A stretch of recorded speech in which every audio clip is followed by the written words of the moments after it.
Hi boys and girls, today I'm going to be showing you how to embed pictures into your PowerPoint.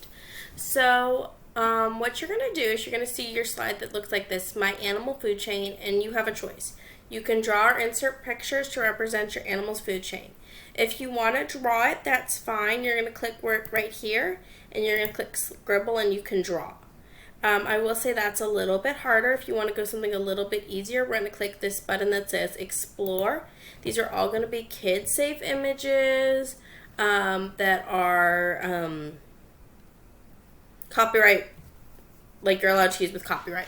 So what you're going to do is you're going to first look up your animal food chain. So Miss Breed's been studying koalas, so I'm going to look up the koala food chain. And I already looked up and it's we have the sun, which feeds the eucalyptus, that feeds the koalas, that feed the python, who eats the koalas, who feeds the owl.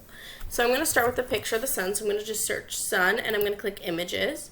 I'm going to choose a picture of a sun, and I can choose to click insert this way, and I'll insert that image. And then I just shrink it down to size till I get it the size I want, and then just put in that square. The next thing I had was eucalyptus, and let's say I don't want to look at it big. I'm just like, oh, this one works, I like that one. I'm just going to click that plus sign right there,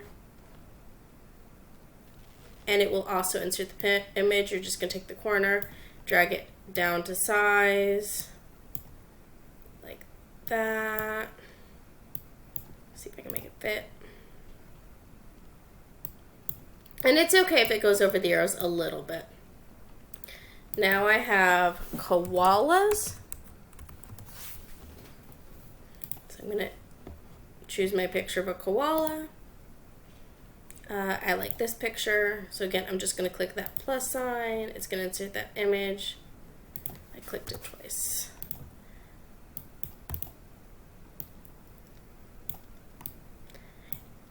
And I'm going to leave it there. Or not leave it there, but I'm going to keep working, but I'm going to also talk to you. If you guys do not want to insert a picture, you want to write instead, you can make a text box right here, and you could just write. So I can just type in Python like that. If I don't want to actually insert a picture of a python, or your parents do not want you using Google Images. So those are options as well. And then my last one is going to be an apple. And if you want to take it a step further, you don't have to. But if you want to take it a step further, you could put text boxes at the bottom labeling your animal. So you can see I'm going to just take a text box here and I'm going to write sun.